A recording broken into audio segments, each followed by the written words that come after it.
Welcomes and greetings. This is Dr. Espen from Dr. ETV. We are back, and this time again with the incredible quantum physicist, the spiritual, beautiful man himself. This is Dr. Keith Motes. Welcome, brother. Thank you, Dr. Espen. Again, such a pleasure to be here with you to talk about the mysteries of the universe and everything in between.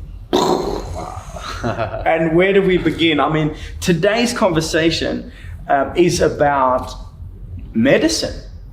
It's about healing. Mm-hmm. It's about the truest, most incredible potential that we have as beings to heal ourselves and live extraordinary lives.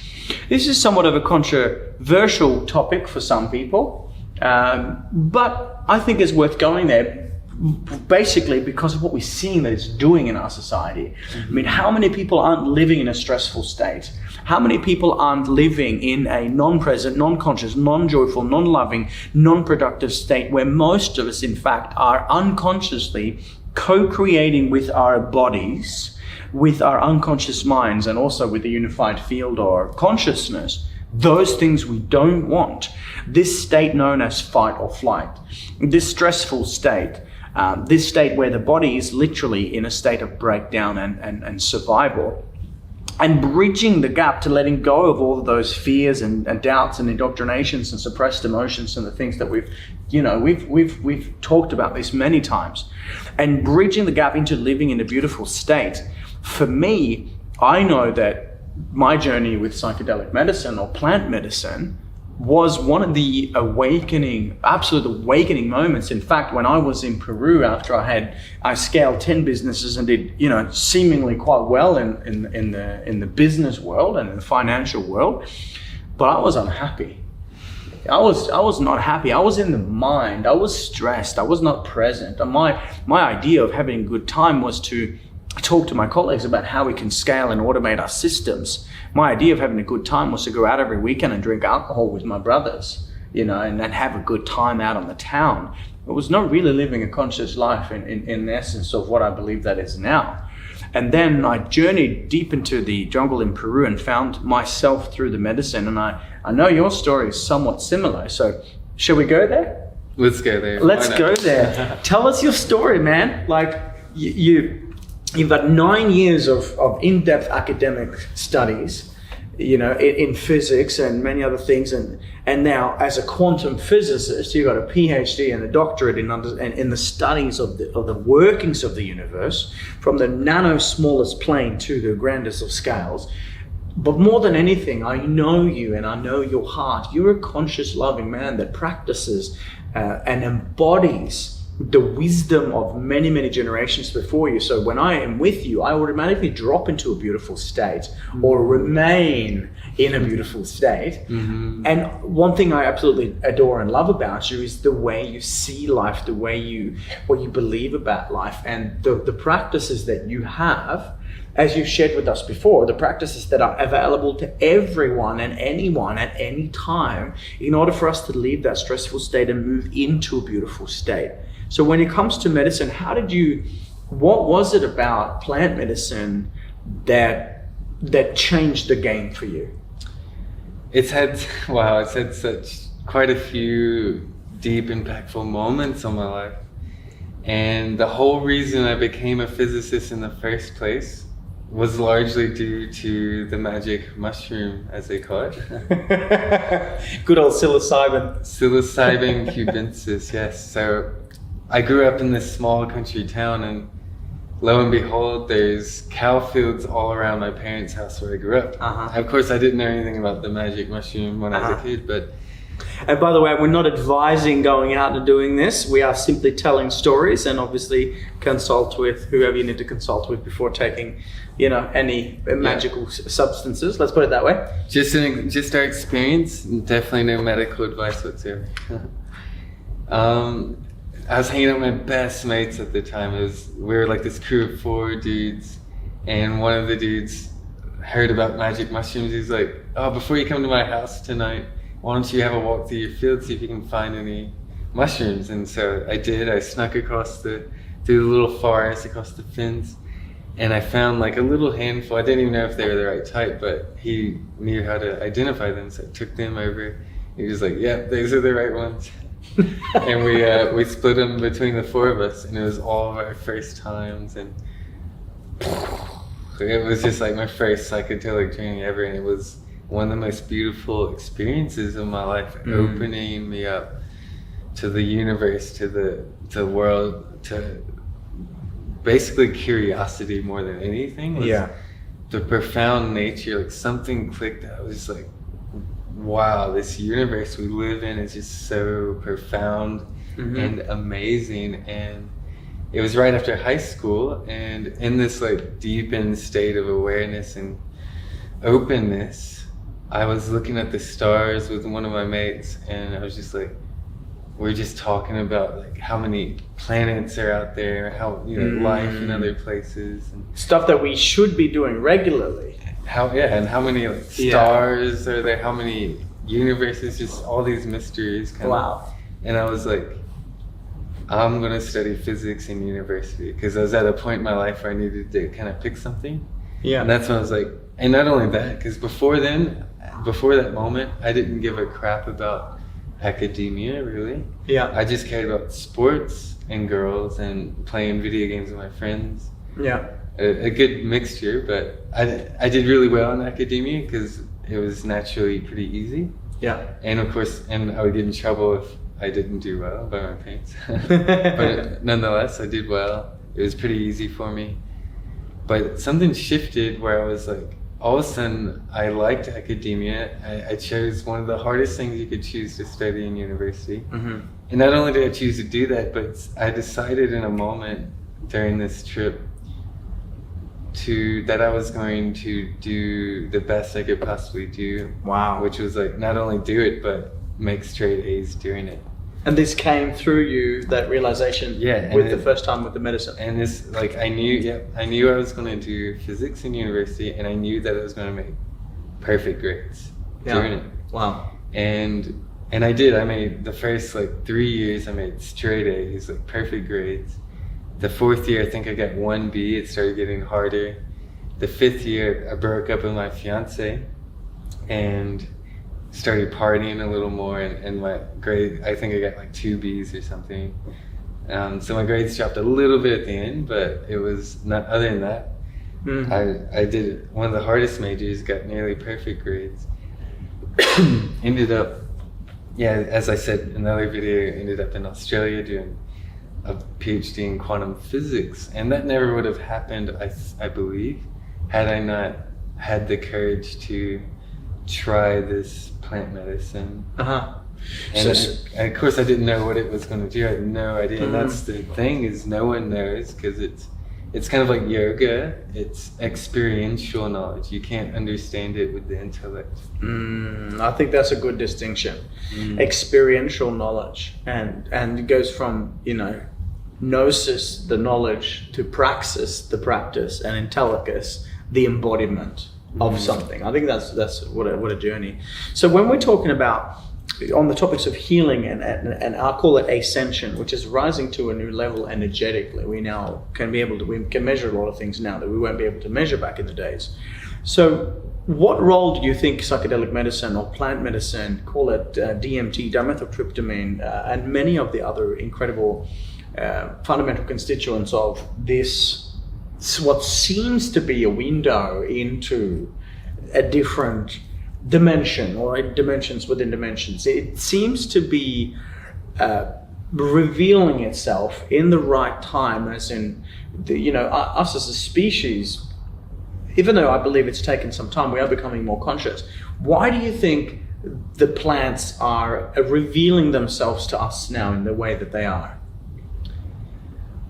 Because the indigenous cultures are rising up to help save the planet. That's a large part of it. Wow. That is a goosebump moment. We fucked it up. Yeah. With our egoic mindset of power and greed and wanting more and consuming. Yeah. And I believe these are partly there to help us realize where we're going wrong. Yeah. It's in this state, it's easy to realize things like, wow, I'm doing this or I'm doing that. There's just, wow, it's really easy to come into feeling and feel in your heart, and your instinct that that's not right, you know? Funny thing is, like, the farming of cows, right, is part of the problem, the mass agriculture, all these cows, but guess what grows out of their shit? Yeah. The thing that can change our perception. Interesting dichotomy. One thing that can help, the magic mushroom. Wow. That's Is that a coincidence? I don't know. Well, it's a good, and I think you're spot on. I mean, if we do continue the way we're going at the moment, the planet won't be, we can't inhabit this planet for much longer if we keep going this way. So something's got to change. And I think the interconnectedness now proven, as you mentioned as well, through quantum physics, there's something that is within all things, this energy field, this unified field, this consciousness, this interconnectedness of everything. And I think once we get to that level, then we can surrender the illusion of separation that so often blocks our third eye or our first eye, the all-seeing eye. We can get to the terms of realizing that we are the planet, that we are each other, that we are connected. And I think that also is what the medicine does so well. And by the medicine, I mean different parts of plants that have different parts of medicinal benefits. I mean, we know there are, hundreds of thousands, but there are certain plants that have specific uses through, thousands of years in different cultures. And I know for me, when I was in Peru, when I, did my business and did quite well and in that sense, and then put that aside and sold my shares to find myself, this was my quest. My question was, who am I? And the answer was to be found. But I also, similar to your story, Dr. Keith, I didn't find the medicine man or woman, the shaman or shamanista that I wanted until I surrendered. So I went down there, I journeyed, I interviewed, I wanted to feel and become, because when I was to do ayahuasca, which was the medicine at the time, I wanted to know that was the right person. And I interviewed so many people and none of them felt right. And I surrendered and I said, you know what, stuff it, I'm just going to do yoga for a week and then I'll go back to Australia. I happened to ask a person sitting on the other side of the table, excuse me, sir, do you know any good, yoga shalas around? We started talking and he ends up, I asked him, what do you do? He goes, I'm a shaman. And I just went, great, I get it. Thank you, I'm listening. I'm aware that I'm aware, right? And so it became an interesting topic of, as you've mentioned in the past, the practice of surrendering and allowing and becoming is so powerful compared to the controlling part. Because isn't it so right that when we are, having medicine such as, say ayahuasca or other medicines, that is a process of surrendering and allowing. Definitely. If we're trying to control the process, we're not going to get out of it what we could. Definitely. And maybe also not as a pleasurable experience. And this is why I think people have bad trips, because they're trying to control it instead of just let it teach them what it's meant to teach them in that moment. Yeah, it's the wisdom coming through. And so actually yoga practices are very important for these sorts of experiences, because it teaches us how to do things like allow and be grounded. If we're not grounded and centered and open to this, like, this is when things could go bad. This is when we can have a bad trip. Yeah. But I've never had a bad trip. Neither have I, my bro. And that's been really interesting. I've always had blissful experiences. And that's not to say that I might never have one or that I will, but I've just simply been in the state of unconditional love the majority of the time. It's incredible allowing. But I think also that allowed me to, because I knew that I was ready to surrender and I was ready to allow it to come through. And it was a beautiful opportunity. So now we're seeing things are emerging, right? We're seeing documentaries everywhere on DMT and plant medicine and ayahuasca, washuma, grandfather, grandmother, and we're seeing so much of this medicine work it's reappearing now. When the listeners and the viewers out there are watching this and they're thinking, is medicine for me? Do I go and do this and what will I get out of it? I mean, for me, the first thing that I realized is that no one can tell you that but you. Like you'll know when you're ready, you'll know when it's time, and listening to your intuition and sitting with the knowing of who you really are as a spirit or a soul and energy, instead of the identity of this three-dimensional physical person that has a 9-to-5 job and calls himself a wife or a husband or a mother or father or a brother or sister, but the real essence of, asking the question as I did, who are we really? And what is our role on this planet? What do you think the message is in the plants coming through for us now? The messages are to connect with what you might call Gaia or Mother Earth, the Earth. Connect with nature, connect with the essence of how we're supposed to be living, like the indigenous people over the world live. To live renewably and sustainably, this would be the ultimate message. These are gifts from the earth to, if we use them in the right way, may expand consciousness and help us grow.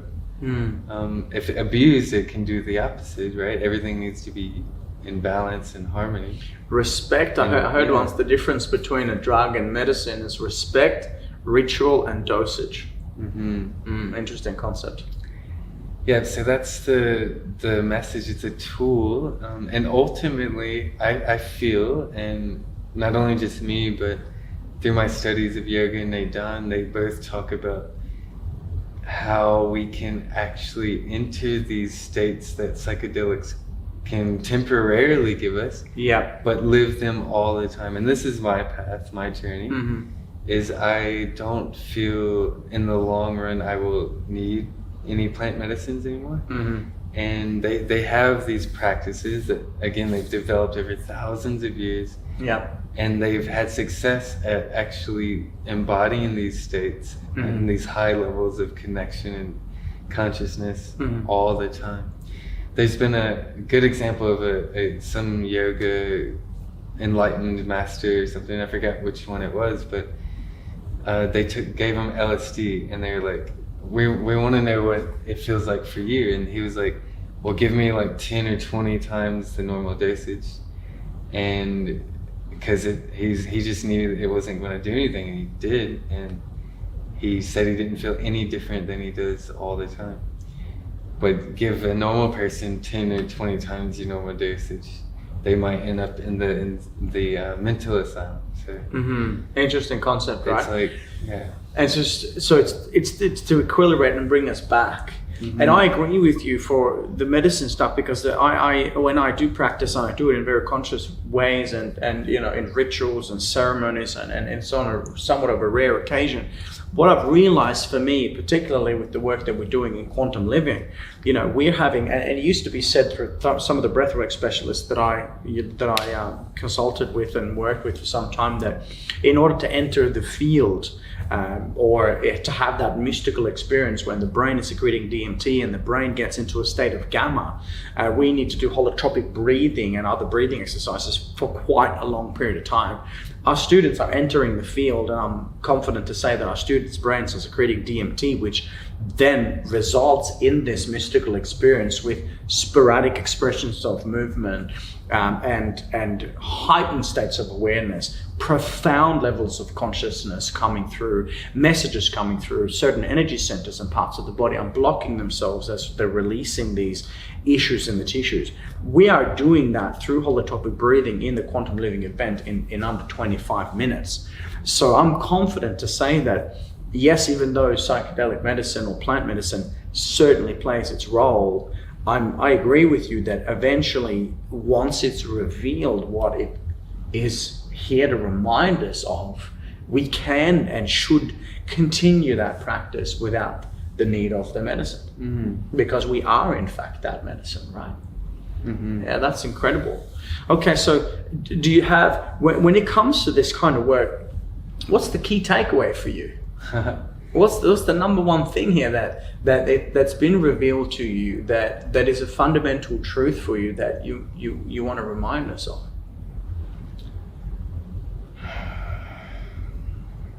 I like how you took a breath first. Yeah. Stylish.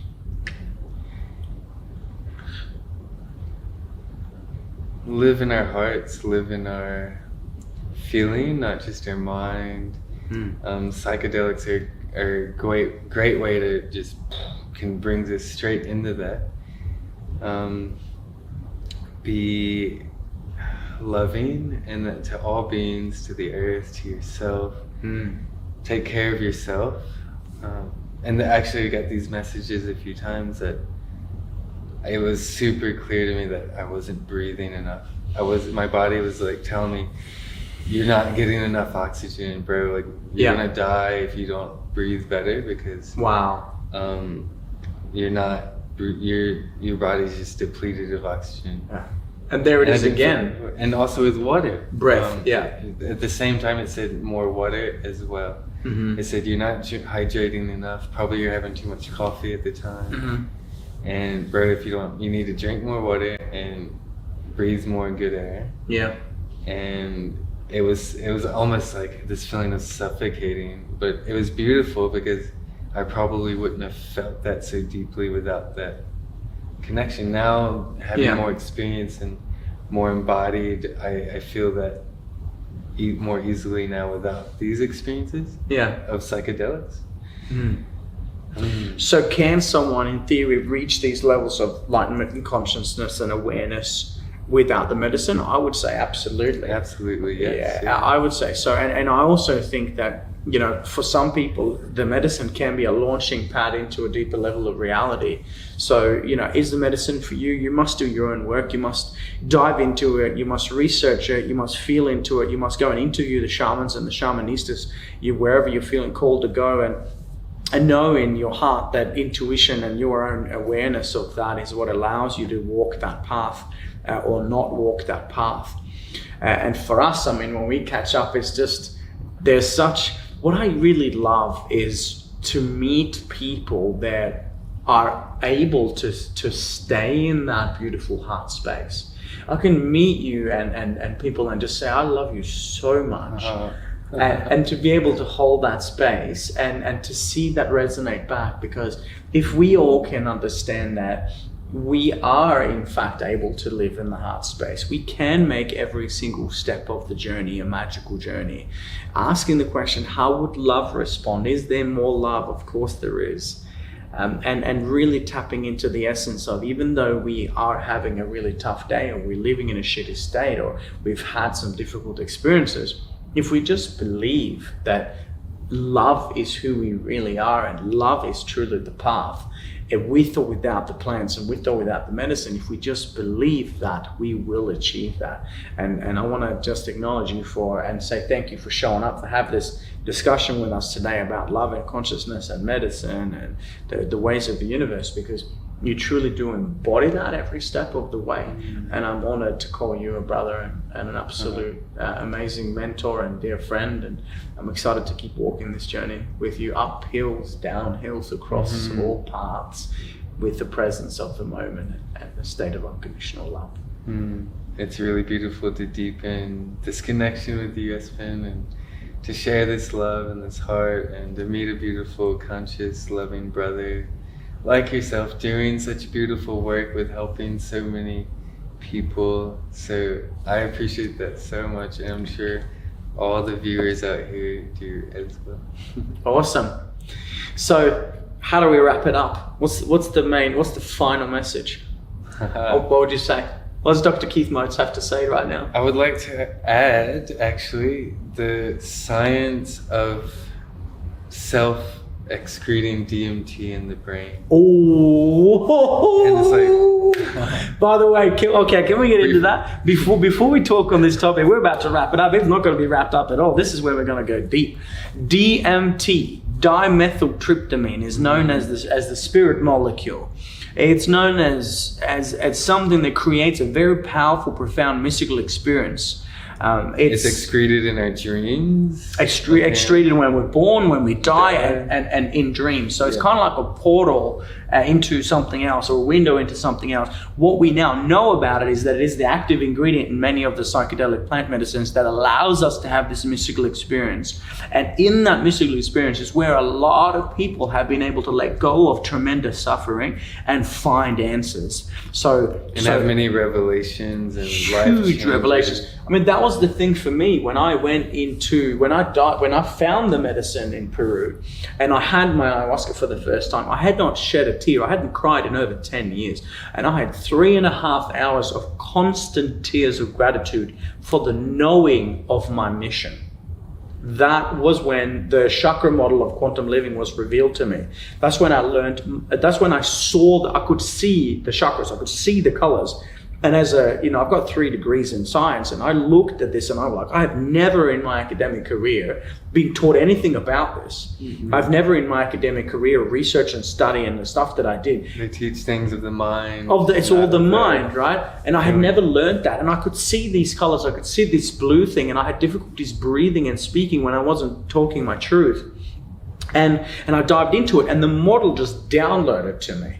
It just came as in these are the chakras, these are the specific areas that blocks these different chakras and the energy centers. This is how it's affecting the different areas of life. And this is how it's shown up in our world. And now we go into each chakra and we unblock them and we release that stored negative issue in the tissue, the suppressed emotion, the trauma, and we upgrade and ascend that energy up the spine. And we're confident that we're getting these deeply profound healing experiences that are out-of-body psychedelic experiences without the medicine. So thank you for bringing up this topic. When we talk about DMT, dimethyltryptamine, it's in our bodies, it's in everywhere. It's in almost all organic things. Right? And so how can we tap into this spirit molecule and do so regularly without the use of medicine? So this is where the science of it comes in, and when I say science, not so much traditional mainstream science, but the Taoists, and like I was saying earlier, they've developed over thousands of years all these techniques in their yoga system, and so they've actually kind of mapped out a way to do this. And there's a book by Master Mantak Chia, one of the world leading... Master what, sir? Mantak Chia. Mantak Chia. One of the world's leading Taoist yoga teachers alive today. He writes a book called Darkroom Technology. And so what happens is there's these molecules in our brain that are similar to DMT. Actually, like melatonin actually gets converted eventually to DMT. Oh, interesting. So we go to this dark room and we do, the way he does it is, I think it's a 10 to 14 or so day dark room kind of meditation retreat, where all of your food is made for you, but you're in complete dark all the time for all these days. You can do any of the practices you want, any of the yoga, the breathing, whatever, but eventually you'll do a certain practice of raising the pelvic floor and drawing the energy up to the third eye, reaching the pineal gland, this area. And just to touch on that, sorry to interrupt you, but just to touch on that, when we talk about melatonin is effectively secreted by certain parts of the brain, but also by the pineal gland to help maintain the circadian rhythm or the sleep-wake cycle. So it's these states in between awakenedness, sleepiness, and consciousness. So you're talking about how melatonin converts to dimethyltryptamine. Yes. So the idea. That's interesting. So this is the pathway, the neurochemical pathway that we're discussing here. So just to clarify, this is now thank you for clarifying. That's very good to do. How to keep up with a quantum physicist sometimes. So we're sitting here meditating in a dark room, and when it's nighttime, our brain produces melatonin. So because it's dark all the time for 10, 15 days, we produce a super excess amount of melatonin.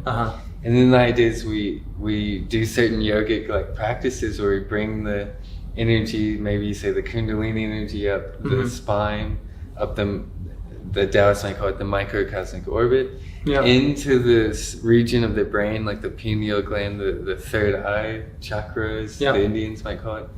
And that energy starts to work on that melatonin, eventually converting it to another form. And it's only a couple molecules different than melatonin DMT. and it converts it to DMT. So we start to meditate ourselves into having higher and higher amounts of DMT. Yeah, wow. Where they say, I haven't tried the Darkroom retreat yet. I really want to soon. But this is what they talk about in this book, and other people have experienced it. But they build up all this DMT. And what they say is because we're doing this naturally ourselves, we actually have much deeper and more profound psychedelic experiences than we could ever have with any external source that we drink or smoke. Because it's innate. Yeah, because it comes from within.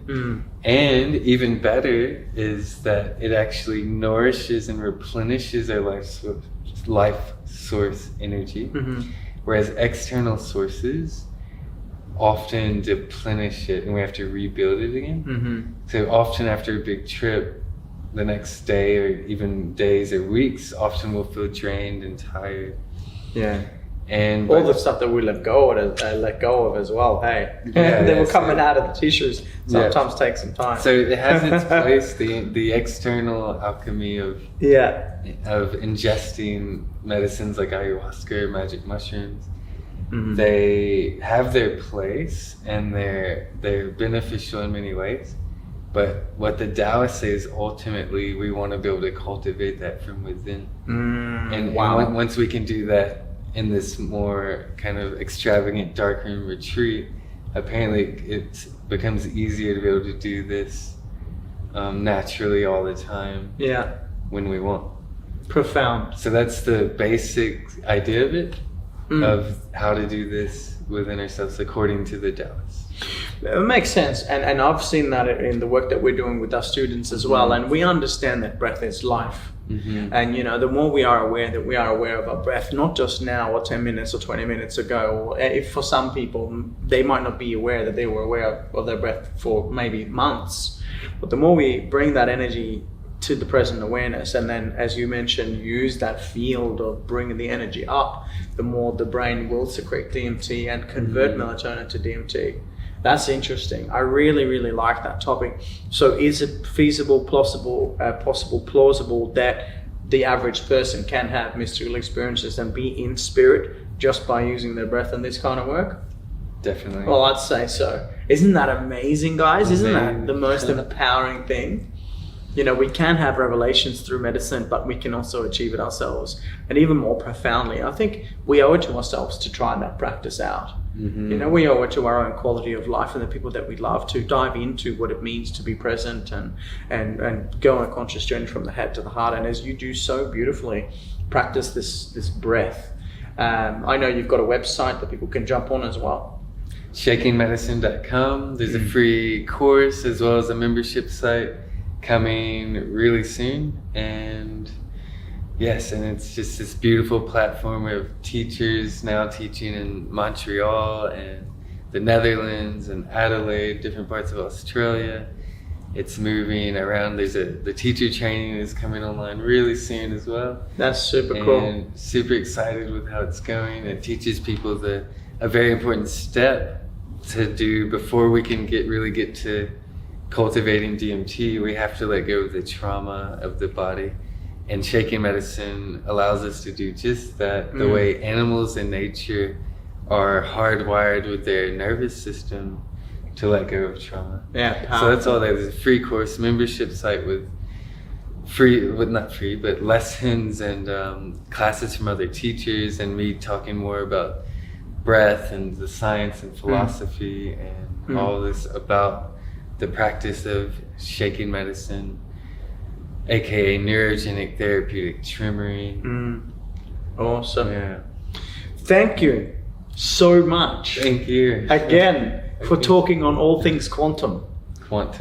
I love it, and thank you for sharing your time and space with us today, for giving us a bit of insight into what this thing called psychedelic medicine or plant medicine is, but really helping us understand that even though that is such a powerful tool and hype at the moment, we actually might not need that medicine if we're willing to actually do the work for ourselves internally. And I think it's the sustainable way, I believe. It's a sustainable way, and haven't we always had that power within?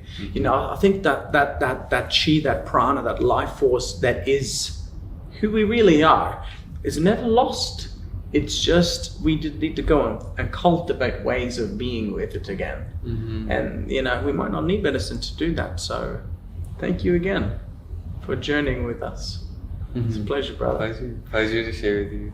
Dr. Keith Motes, check out www.shakingmedicine.com and be safe on your journey, and namaste.